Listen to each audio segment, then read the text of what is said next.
A imagem única sempre me fascinou. A possibilidade de contar uma história com uma imagem. Com o tempo, descobri os ensaios fotográficos. A vontade dos fotógrafos publicarem livros. O fotógrafo da imagem única se torna um ensaísta que escreve com imagens.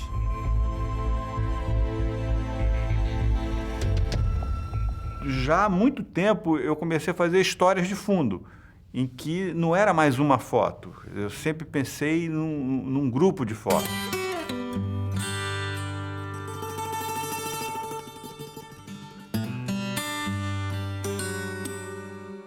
Eu acho que a fotografia, como outras artes, como a música, como tudo, ela emociona. E eu acho que quando você emociona a pessoa, é importante. Como é que a gente traz a pessoa para o nosso desejo de discussão e tal? É emocionando.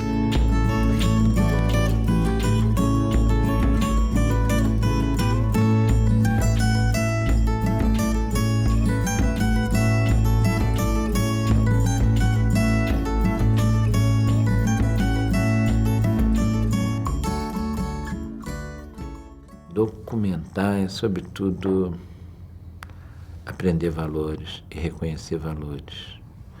A gente não é o centro da atenção e o grande barato é quando a gente não tem que se ver espelho das nossas premissas. Eu sempre fiz com que a foto fosse mais importante do que eu.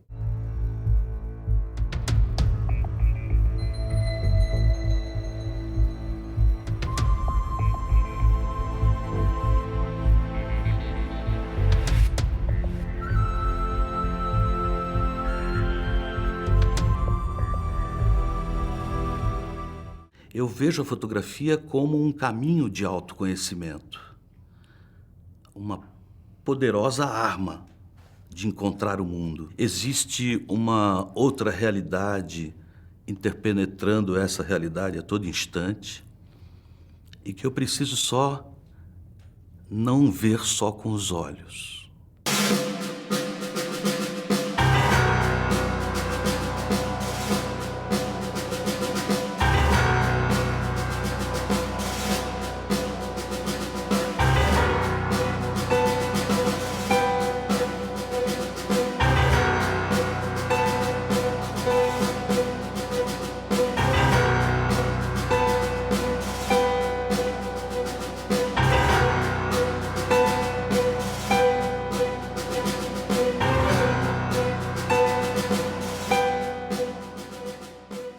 Eu acho que isso começou, na verdade, há muitos anos atrás, quando a gente trabalhava em jornal e ficava insatisfeito com o trabalho de jornal, e aí surgiram as agências independentes, né? A F4, a Angular, a Ágil, a Contexto, enfim. Várias agências que tiveram um papel fundamental na cabeça do fotógrafo de pensar de uma forma diferente a sua pauta, com mais liberdade, com uma liberdade de edição, com uma liberdade de busca, de utilização dessa imagem, com a descoberta que o seu trabalho não precisa ficar preso às publicações tradicionais. E assim fiquei 16 anos com os índios, e assim, desde que eu me entendo por gente, documento as questões agrárias e documento até hoje.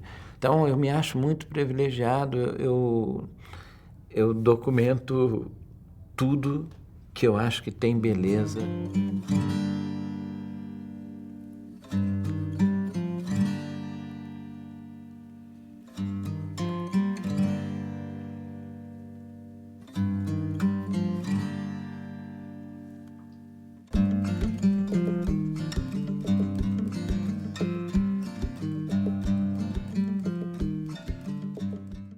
Olha, eu acho que as agências vieram dar ao fotógrafo liberdade e responsabilidade.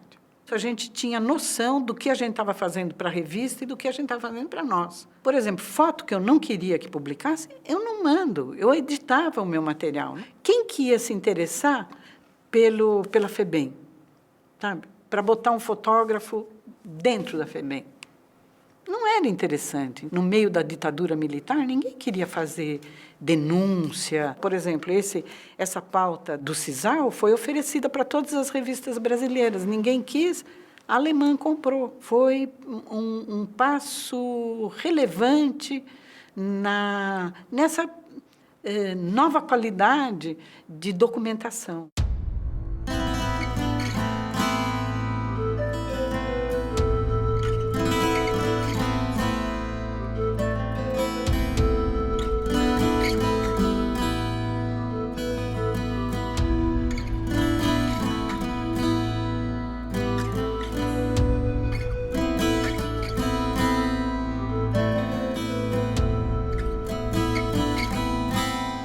O camarada que garimpa, ele não garimpa por obrigação.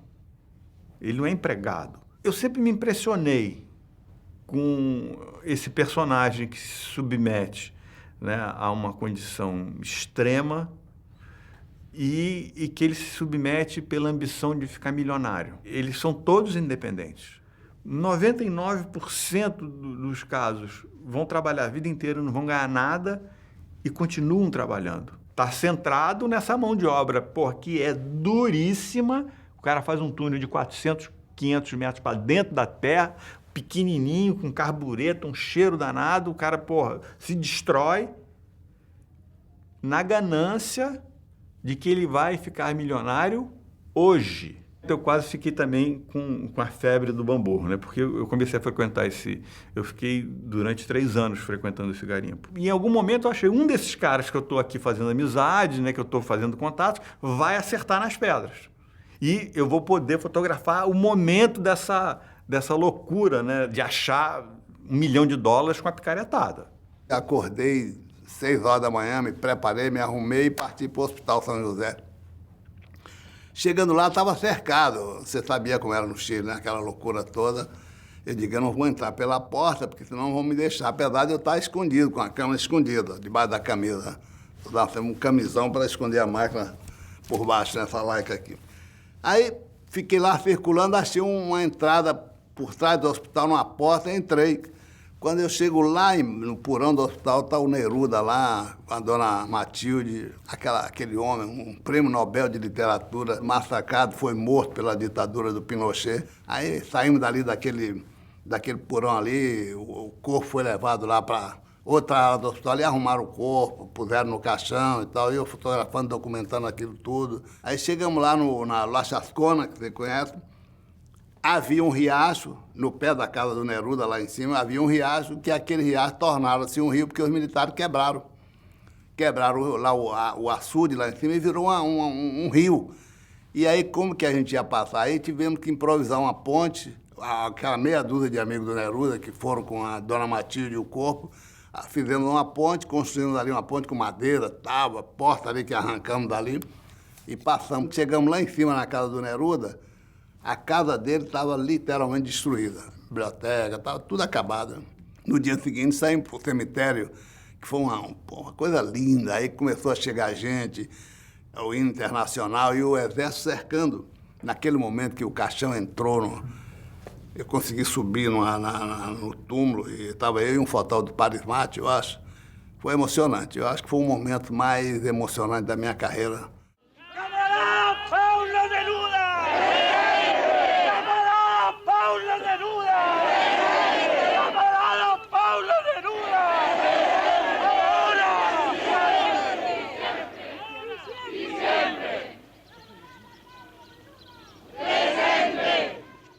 Tenho de fotografar 3 rolos de filme por dia, mesmo quando não fotografo, para manter meu olho em prática.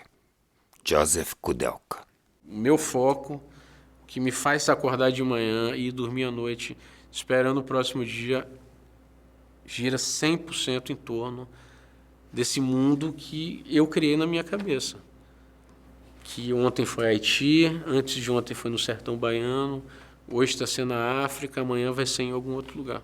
O mundo é um teatro primitivo, a convivência das pessoas é um teatro, entende? Ao céu aberto. Tem uma câmera aqui, um observador aí, uma figura aqui. É um teatro, é uma convivência, entende?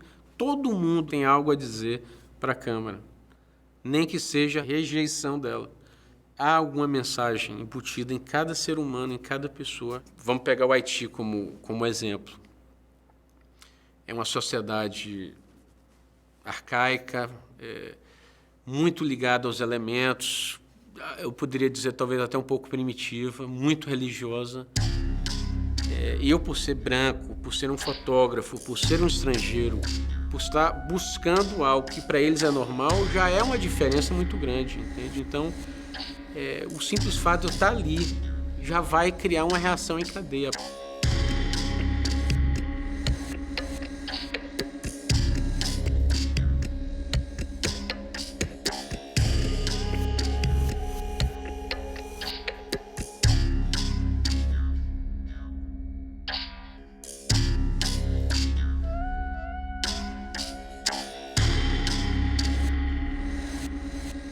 Eu, claro, sempre fui fascinado por índio, universo indígena. Nunca tive a oportunidade de me aproximar mais. Mas um dia o cavalo passou e eu estava no barranco, pulei em cima. Foi numa reunião do Comitê pela Anistia, em Brasília. Me apresentaram o Vladimir Carvalho, nós começamos a conversar. E ele disse que estava convidado para filmar uma festa no Xingu, um jogo do Jauari, que não acontecia há 5 gerações. E ele não tinha conseguido equipamento, filme, fotógrafo. Me chamou para ir com ele. Me impactei com tudo aquilo. De tal maneira que o Olímpio Serra, diretor do parque, me encontrou perdido no meio da aldeia. Todo mundo pintado, uma lua enorme surgindo, aquela fogueira. E ele botou a mão nas minhas costas, assim, no meu ombro, e disse: "Ó, Goran, não se preocupe, ninguém é o mesmo depois de vir aqui. Isso que você está sentindo é o normal." Eu fiz uma exposição lá naquele museu da civilização de Quebec, lá no Canadá, mostrando essa questão racial, como é que ela age no Brasil. Porque o Canadá, a diáspora africana, ela começa lá no Canadá e termina na Terra do Fogo. Então, hoje eu quero trabalhar esse meu trabalho, ele é um trabalho diaspórico. Esse livro aí que eu fiz junto com o Júlio César Tavares, de Tavares, que é um antropólogo, companheiro do movimento negro, nós pegamos as comunidades de Uruguai, Argentina, Colômbia, Peru, Venezuela, Suriname e Brasil. Então, esse nosso livro, Diásporas Africanas na América do Sul, Uma Ponte sobre o Atlântico, ele pode ser lido por qualquer negro em qualquer lugar do mundo, porque vai ter acesso. Então, esse é o papel da fotografia, ser essa coisa transformadora. Minha família toda foi presa, toda a família foi toda torturada, eu tinha 16 anos. Isso só acirrou, de certa forma, esse meu olhar de trabalho, né? Quer dizer, a minha primeira fotografia tinha o homem como... Eu só enxergava o ser humano na fotografia, na minha primeira fase. Quer dizer, eu tinha uma grande angular que eu tinha que entrar dentro das pessoas, tinha que chegar junto. Então, uma fotografia que tivesse um pouco afastada, eu já não gostava. Eu tinha uma coisa meio de enfrentamento, sabe? Todas as minhas fotos, no início, tinham essa característica, né? Era a busca da emoção, a busca da dor, a busca do sorriso, né? Quer dizer, eu achava que eu captava o teu sorriso, eu conseguisse chegar muito perto de você. Depois eu fui percebendo que esse ser humano, ele está dentro de um contexto. Algumas vezes eu já tive um encontro com coisas extraordinárias, que são muito difíceis de dizer, que me transformaram num outro homem. Então a fotografia é uma ponte para mim, para a compreensão de mim e do universo. Uns 3 anos atrás, eu resolvi largar um pouquinho o digital e fazer uma caminhada como um andarilho, que eu acho que essa é a essência do fotógrafo viajante.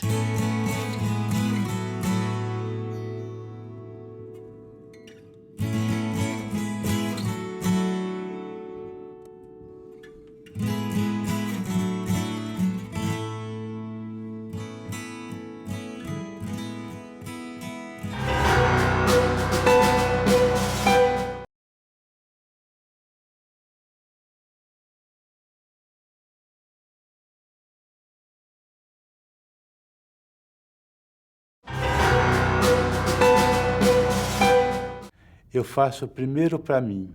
Eu tenho que gostar do que eu estou fazendo. A minha referência para a fotografia sempre foi ligado à pintura e, para mim, o número 1 é o Caravaggio. e depois seria o Velázquez. São as duas maiores referências para mim, tanto em composição, dramaticidade.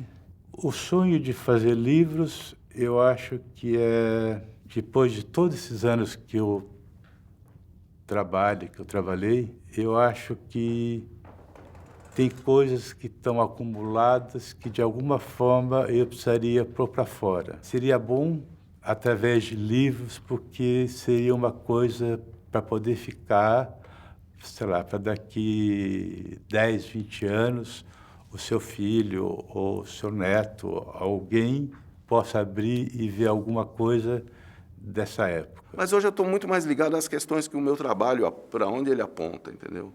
Então, esse próprio trabalho, Apreensões, é um trabalho político, de uma certa forma.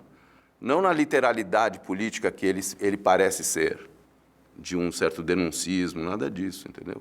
Porém, obviamente, eu estou lidando com uma questão política. Esse trabalho, ele apontava para sublinhar coisas que nós estávamos cegos de tanto ver, que é uma frase do Caetano. E, de fato, eu acho assim, você vê as coisas de uma forma tão ligeira que você não para olhar. Quer dizer, o meu viés aí era falar assim, parem para olhar isso, parem para ver isso.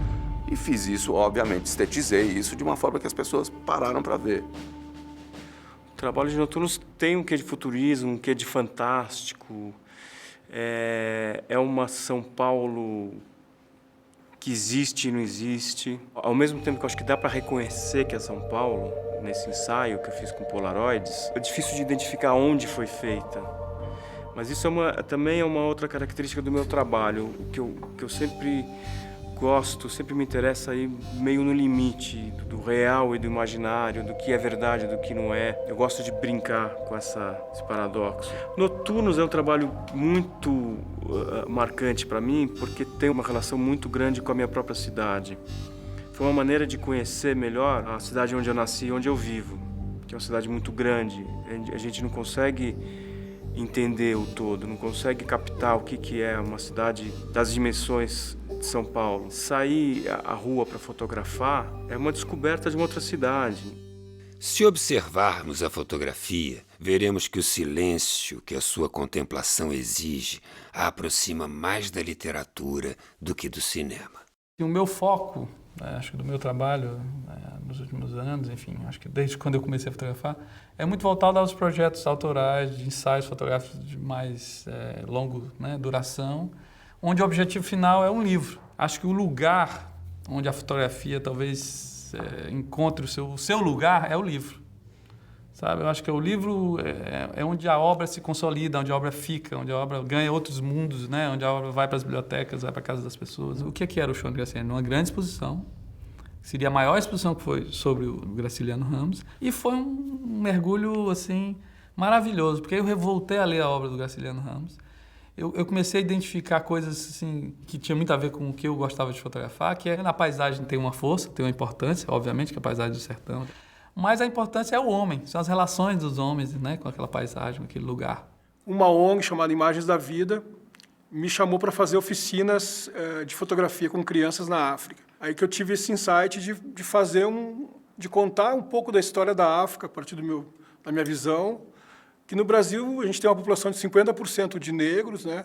E não se sabe absolutamente nada ou quase nada a respeito da África. Eu estou com esse projeto que está em andamento, né? Eu estive no Benin, em janeiro, né? Lá tem uma população de negros que retornaram da Bahia, tem uma comunidade organizada, onde eles festejam, por exemplo, o Bonfim, introduziram uma série de coisas da cultura brasileira na África. Para mim, no caso dos agudás do Benin, fazem parte de uma história maior, que é a história dos países de origem da África. Então, é um capítulo, os agudás, na minha história. Mesmo os outros países que não têm retornados, mas que tiveram uma influência ou são influenciados pelo Brasil hoje, que é o caso de Angola, de Moçambique, do Congo, do Senegal. Então, eu quero contar essa história de toda essa costa, de toda essa...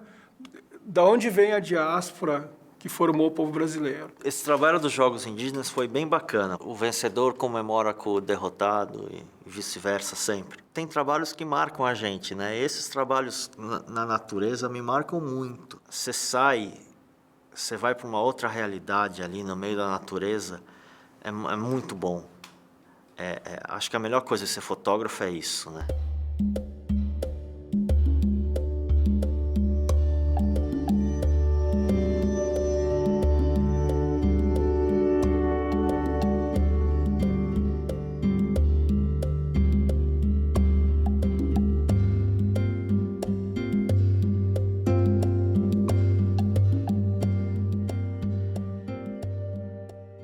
Atletismo é a paixão e também o terror. Porque se você imaginar que, especificamente na prova dos 100 metros, você tem 8 segundos e meio para fotografar, e o que vale são só os 1 segundo final, né? Porque é quando conta e a comemoração, fica bem apertado. Tem uma largada feminina de 400 metros com barreira, que ela é um efeito de zoom e que dá uma sensação de mobilidade e velocidade muito grande. Uma outra que é um saltador de trampolim em baixa velocidade, ele girando, e as cores favoreceram muito que a imagem ficasse interessante. E, factualmente, a chegada dos 100 metros, né? Eu gosto de estar nessa prova. Carnaval na lona, que a gente chamava, né? Foi a gente criar, basicamente, a gente criar um espaço performático, uma lona, né? De costa para o sambódromo, né? Vamos para a rua, para o subúrbio, enfim. Era uma atitude digamos, de rebeldia, né? Quer dizer, vamos sair desse universo mediático, do carnaval mediático, vamos virar de costas para o sambódromo, né? E a estratégia era essa, né? E aí batemos de cara com folião de rua, enfim, né? Hoje até vejo que a imprensa dá boa importância ao carnaval de rua, mas ali nos anos 80, né, era basicamente o sambódromo. O meu projeto era fotografar velhos famosos, oitentões e noventões de várias áreas da cultura, do esporte, enfim, da política do Brasil. Rapaz, aquele livro mudou a minha vida. Porque eu achei que fosse fazer somente fotografias desses figurões, né? Acabou virando um livro de entrevistas. Eu usei todos esses senhores e senhoras, né? E usei um tecido, um pano vermelho, que passeava de acordo com cada personagem. Por exemplo, no Paulo Gracindo, ele é um forro de mesa. No Manuelzão, da Grande Sertão Veredas, ele é o céu. Né? No Grande Otelo, ele é um trono.